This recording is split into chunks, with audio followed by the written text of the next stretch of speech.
for International Development, Baroness Chapman, while commending Ghana's democracy, urged reforms to deal with parliamentary challenges. Here in Ghana, you have open, free, successful elections. You have peaceful transfers of government. You've had one very recently. These things also are not to be taken for granted. And the work that you've done over many years now to build a strong parliament is something that we admire and we commend and we want to. But there is certainly a need to think about how members of parliament who are not ministers and not part of the government, how they can fulfil their duty to scrutinise and to hold the government to account in a way that's visible to citizens and that inspires citizens to take part and that grows confidence among citizenship in our democratic processes. In more news tonight, organised labour has backed calls by President Mahama to review the single spine pay policy without delay.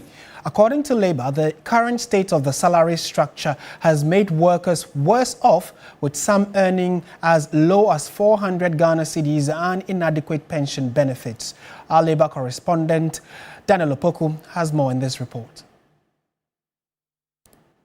In 2021, the government convened a meeting with organised labour to review the single spine pay policy. 4 years on, Labour leaders say they are yet to receive any final report or implementation plan. President John Dramani Mahama, during a recent media encounter, admitted that the policy has failed to deliver fair wages across the board. He cited widespread distortions and wage disparities that continue to demoralize public sector workers.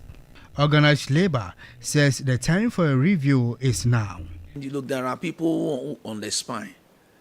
How do you explain this one? That people go to the university, do the same program. They have the same value. On the spine, the moment they come out, one is put on 18 and other one put on 16. How do you explain this one?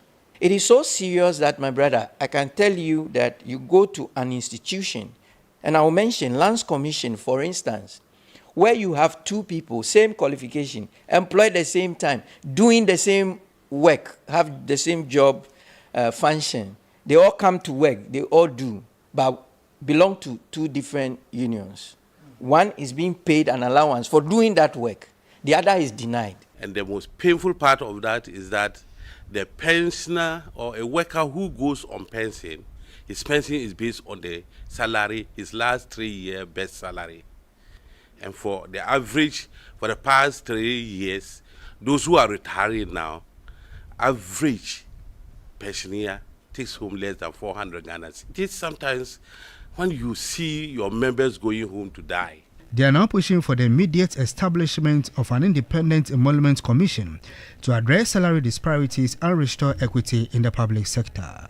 Since we are in the nation and together and collectively we're working together, we will always need to find policies, programs, systems that will help us reward people adequately and fairly so that they can give up their best. Whatever the National Independent Commission is to be, we are waiting for that engagement to take place. And I must say, it's taking a bit too long for that to happen. That is what I can candidly tell the president. But the Independence Emoluments Commission is something that we have called for. The single span pay policy and the Fair Wages and Salaries Commission know that we are living below the minimum wage. We are living below the living wage. Organised Labour insists that until drastic action is taken, the plight of Ghanaian workers will only worsen. And now, Ghana's major trading hubs, Abossey-Okai and Okaishi, have once again become flashpoints of tension. The Ghana Union of Traders Association, GUTA, is clashing with Nigerian traders over who has the right to operate in Ghana's retail space. At the heart of the impasse are two conflicting sets of rules: Ghana's national investment laws and ECOWAS regional protocols. Our reporter Michael Obodo explains the intricacies.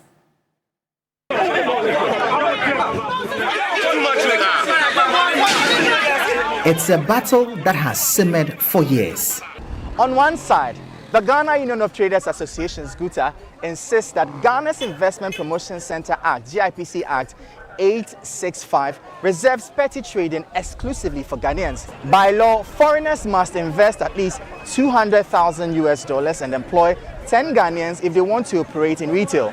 On the other side, there is the fact of what the ECOWAS protocols on free movement and establishment direct.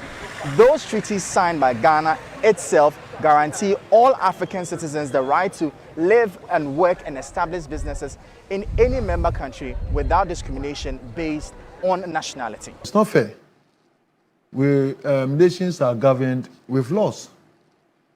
If you do not go rule by the law, then there's disorder, such as the one that you are showing. Yes, they bring goods, they put higher price. But most of Nigerians, even 10% you get, you 2 kids. But I don't understand we Ghanaians, we always talking about this issue of this thing. You understand me? This Nigeria, they make market very simple for us. The flashpoints are Abosokai, famous for spare parts, and Okanshi, a hub for cosmetics and textiles. Here, GUTA members have repeatedly demanded the closure of Nigerian-owned shops, citing unfair competition. Nigerians, in turn, appeal to the government and to ECOWAS for protection as stipulated under Supplementary Protocol on the Right of Establishment, Article 4, which states, community citizens shall have the right to engage in and carry out non-salaried activities and to exercise the professions of their choice, subject to the rules and regulations applicable to the nationals of the host member states.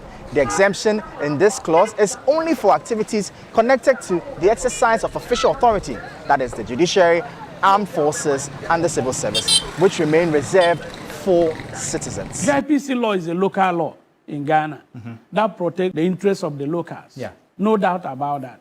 But when we go further to look at this treaty, ECOWAS protocol on residence, movement, residence and establishment, you find out that it gives any other ECOWAS citizen some leeway. The shop belongs to my wife. What they are doing is illegal work, because if you want to do legal work, you go to Register General, check all the shop, and you know who owns the shop. Caught in the middle is the government of Ghana, torn between enforcing its domestic laws and respecting ECOWAS obligations. A breach of either could have serious consequences: loss of investor confidence locally, diplomatic tensions with Nigeria, Ghana's biggest West African trade partner, and be in breach of the Vienna Convention Article 27 that Ghana is a signatory to, which explicitly says internal law cannot override treaty obligations. Experts say the solution may lie in redefining petty trading to protect vulnerable local traders while allowing ECOWAS citizens to operate formal businesses if they are properly registered, taxed, and deploy Ghanaians. There are also calls for dialogue, bringing together GUTA, Nigerian traders, the Ministry of Trade, and ECOWAS mediators to agree on fair rules and prevent street-level confrontations. For now, the impasse remains unresolved, but with Ghana's markets at the heart of livelihoods and ECOWAS unity at stake, how this dispute is settled could set a precedent for cross-border trade across West Africa. So watching News360 on TV3, we go to some other stories this evening. And in the 2024 election campaign, issues concerning the youth were major concerns for various political parties. The National Democratic Congress, the NDC, had a number of initiatives which they indicated could help turn around the lives of young people. 8 months down the line, Evelyn Tingma finds out what has been the progress of the initiative by the ruling government so far. The National Democratic Congress NDC government, led by President John Dramani Mahama in 2024, campaigned to introduce a number of initiatives to help empower and address the teeming youth unemployment. Some of the initiatives include the National Apprenticeship Program, which is to provide competency-based training in 8 key trade areas, including agriculture, craftsmanship, fashion, and ICT. The Ajumara program is another, designed to empower youth through skills development, innovation, and entrepreneurship. Other initiatives are the 1 Million Coders program and the Ghana Youth Federation. Since assuming office in January 2025, the government has already launched some of the initiatives. But what has been the progress and impact of the programs? Eric Ejay is the CEO of the National Entrepreneurship and Innovation Program. The essence of this program is to train 10,000 people, Ghanaian youth mainly, and to also assist 2,000 of them with grants to also do their businesses across the country. We are done with developing the manual for Ejumera. There was another policy document from World Bank, of which we extracted portions of it and also incorporated into our documents. So training is about to start. He said a lot more is still being done and the impact will be felt soon. The impact so far is very positive. You know, entrepreneurship is not like apprenticeship. For national apprenticeship, people are interested to be carpenters, tailors and other stuff. But this is about mindset training. So you have to do proper mentorship. Until we are done with the training, you may not see the results. Eric Ejay said apart from the Ejumara program, other initiatives are being considered. We have another program. We are about training 1,000 ethical content creators. We are doing so because looking at the social media and the happenings there, a lot of the youths do not even know how to benefit from the social media. Our great ministry is also going to launch the Nkete project, of which we are going to partner with them, the youth who are interested. The initiatives put together, according to President Mahama during the media encounter on Wednesday, were to create decent and sustainable jobs for young people. We have rolled out the Jumara program and the National Apprenticeship program, both of which are expanding pathways to employment, particularly for our young people and artisans. These programs are equipping thousands with the skills, tools, and opportunities they need to succeed in today's job market. Thousands of young Ghanaians are currently undergoing training under the 1 Million Coders program. While the initiatives show promise, the impact and progress of these programs will depend on effective implementation, funding and support from stakeholders. Evelyn Tinkma, TV3 News, Accra.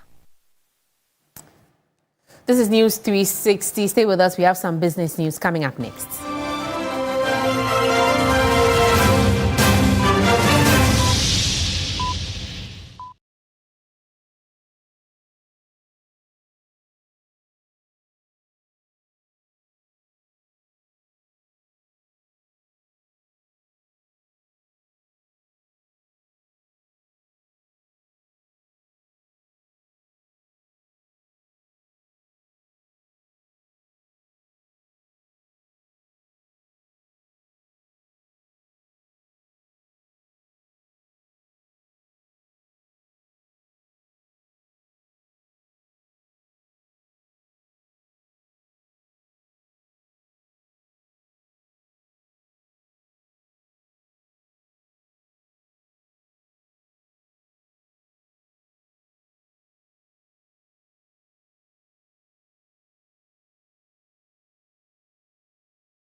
is a more defensible and sustainable position for the central bank than its previous stronger levels. Speaking to 3 Business, Joe Jackson noted the earlier exchange rate of around 10 to 11 cedis was maintained through central bank intervention. The Bank of Ghana has a long-standing practice of intervening in the foreign exchange market, particularly by injecting US dollars into the system. I can't keep throwing my reserves at it because at one time I think they had intervened almost to tune of 1.4 billion. Now, so what happened? As soon as they stopped intervening, the cedi started to depreciate and the rate started going up. And that's what's happening.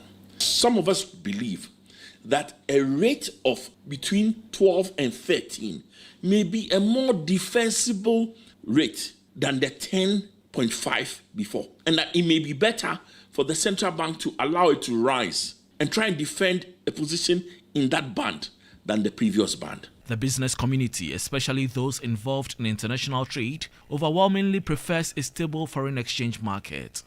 While a depreciating currency can sometimes make a country's exports more attractive, most of the business community prioritizes the predictability and risk management that comes with a stable exchange rate.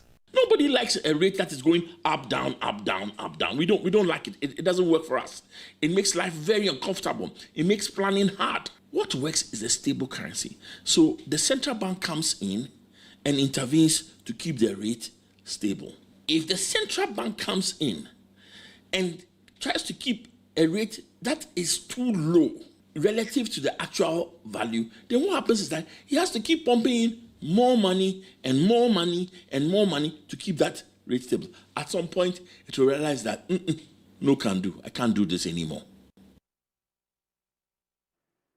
Away from that, the management of SIC Financial Services Limited has announced a 20% salary reduction for its managing director and all staff effective October 2025. The move comes shortly after President Mahama's administration appointed US-based economist Dr. Ayisha to act as managing director of the struggling state-owned company. According to the acting MD, the decision forms part of a broader cost-cutting measure aimed at salvaging the struggling firm and restoring investor confidence. SIC Financial Services Limited is implementing drastic measures in a bid to restore stability and rebuild confidence in the company. In a statement signed by Acting Managing Director Dr. Ayisha, the company revealed that the Managing Director and all staff will face a 20% salary cut starting October this year. The move, management says, is to streamline operational expenses and align with ongoing restructuring efforts to bring the firm back to glory. Management is also appealing to government for support to safeguard the investments of clients while urging debtors, including contractors and SMEs, to honor their obligations once payments from government contracts are received. The company stressed that cooperation from all stakeholders is crucial to its recovery and long-term success. It's time now to take a look at how the cedi is faring against other trading currencies and how some of our key commodities are also faring on the global market.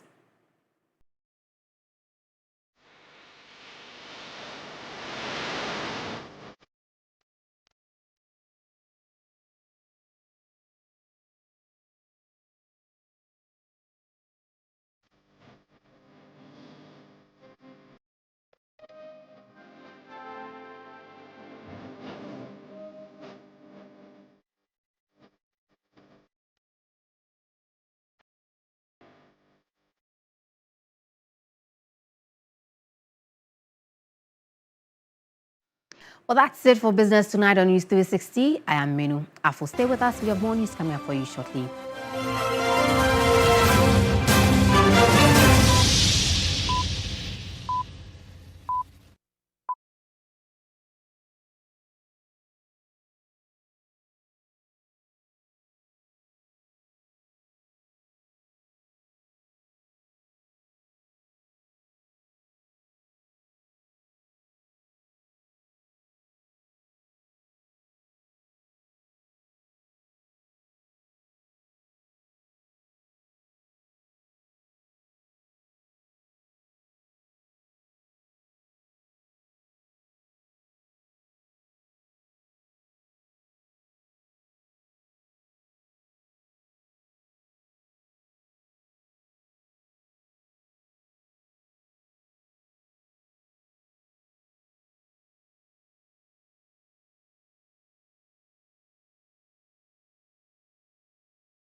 while dancehall artist would treat fans to music from his new catalogue, that's Stoneboy, when Accra Heart of Folk slags it off with newly promoted Hohoe United at the Accra Sports Stadium. We have more details for you in the following report.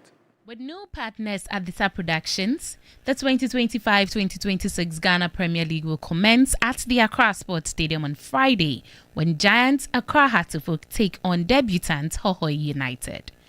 The new season promises to churn out quality play from players, great tactics from coaches, excellent shots from production, and thrilling moments for fans of various clubs for the next 34 weeks.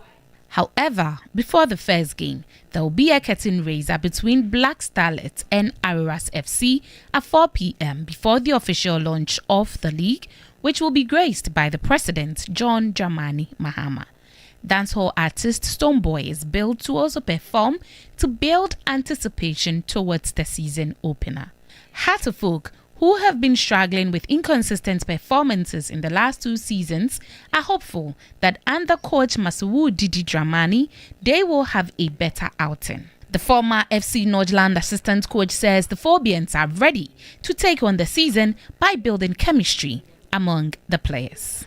Our goal is to try to compete, adversely in all the competitions across, the structure of our football in Ghana.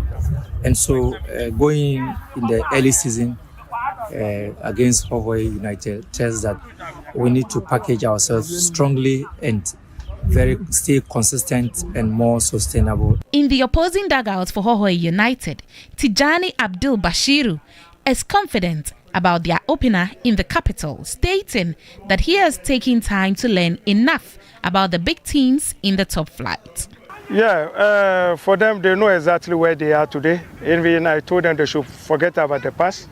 Everything that they did at Division 1 is just history. Now, where they are now, they should let everybody, every Premier Division, to feel they are present. Meanwhile, there's a lot at stake this season as clubs and officials are poised to receive more incentives. Before the start of the season, each one of you would receive 1 million Ghana cedis. And this will be made possible through the new partnership. With the first kickoff whistle less than 24 hours away, the new Ghana Premier League season will be highly contested for, but only the strong will stand the test of the marathon. And TV3 and 3 Sports would be with you along the way throughout the new Ghana Premier League season. Let's move away from football to athletics, where the 2025 World Athletics Championships will commence on Saturday, September 13 in Tokyo. The 9-day competition will feature some of the best athletes in the world competing for laurels. My colleague Billy Shen provides key details, including Ghana's participation ahead of the 20th edition. 2025 World Athletics Championships will feature over 2,000 athletes from about 200 countries across the world who will be competing for 147 medals, and also will be competing in 49 different events, which is featuring 24 male events, 24 female events, and 1 mixed event. Now, for Team Ghana, there will be 8 athletes competing, including Rose Amwenima Yeboah, who will be competing in high jump. Of course, in the 100 meters, we have Abdul Rashid Saminu and also Benjamin Azamati, who both also possibly compete in the 4x100 meter relay. There's also Ibrahim Fuseni, who will be competing in the 200 meters and the 4x1. And then there is also Alex Amankwa, who will be competing in the 800 meters as well. Now, the remainder for the 4x1 include Barnabas Age, there's Mustafa Bob King, and there's also Joseph Paul Amwa.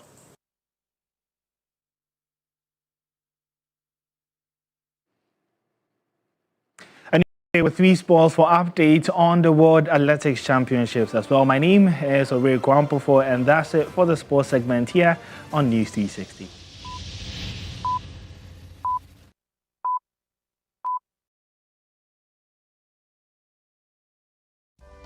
In my line of work, a confident smile is everything. Kale Charcoal Toothpaste keeps me on top of my game, and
Good evening and welcome to the entertainment news segment here on News360. My name is Noella Donko.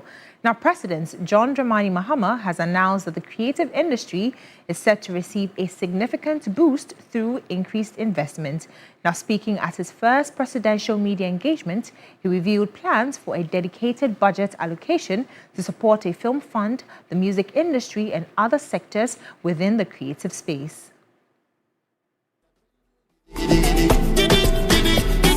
In a major announcement, President John Dramani Mahama says Ghana's creative industry is set for a significant investment boost. Speaking at his first presidential media engagement, the president revealed that his administration will allocate budget support to key areas within the sector. The Black Star experience will take off. They've been working on all the foundational issues, and you'll soon see a sign of it. In the next budget, we're going to make some allocation for the creative arts, for the film fund, and to support Kuma Wood and all the filmmakers, to support the music industry, to support the arts and all that. We need to put our money where our mouths are. And I think that the creative arts are a good representation of our culture and who we are as a people. President Mahama emphasized the economic potential of the creative space, describing it as a powerful engine for job creation, especially for young people. He noted that with the right support, Ghana's creatives can thrive locally and compete globally, turning talent into opportunity and passion into sustainable careers. The creative arts is one of the important sectors. What we notice is that the creative industry creates jobs faster than the traditional sectors that we have known. By the time the cocoa sector or manufacturing creates one job, the creative sector, digitalization, knowledge industry, arts and things would have created about 5 jobs. And so that's an area in which we have to continue to invest.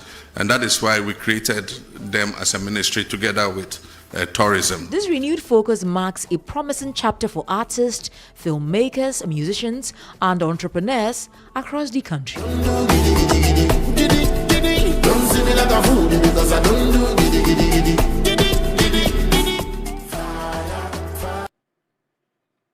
And now to some more stories. The biggest and most exciting SHS alumni cooking competition, Kitchen Wars Season 4, is back. Now, which alumni group will take over the kitchen with their incredible cooking skills and walk away with bragging rights, the cash prize and the trophy as Season 4 Kitchen Wars champions. Now, this season, a total of 32 schools will compete for the ultimate title. Want to be part of this epic culinary experience? Then make your way to the Aviation Social Center this Saturday for the live balloting event. And while you're there, enjoy fun games, great food, and amazing networking opportunities at Kitchen Wars Schools Connect event. Kitchen Wars, your school fit cook. And that's Social Center on the 13th of September. Here on News360, my name is Noella Donko. Let's now bring you international news.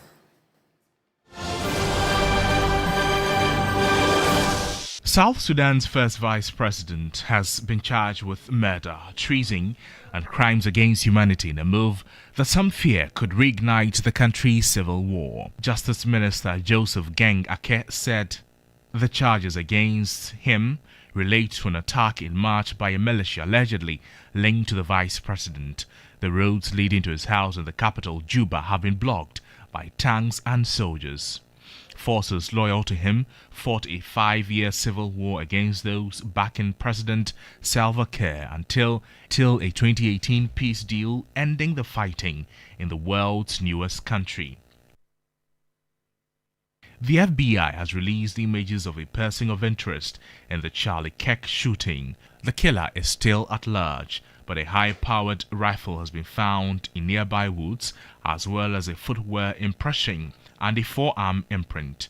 Kirk, an ally of President Trump, was shot at a Utah university.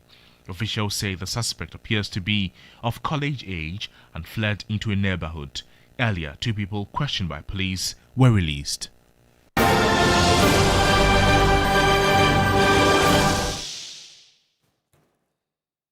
And that's how we bring the bulletin to an end. Thank you so much for watching. I am Martin Asiedu-Dartey. And I'm Ayisha Yakubu. Enjoy the rest of our programs and have a good evening.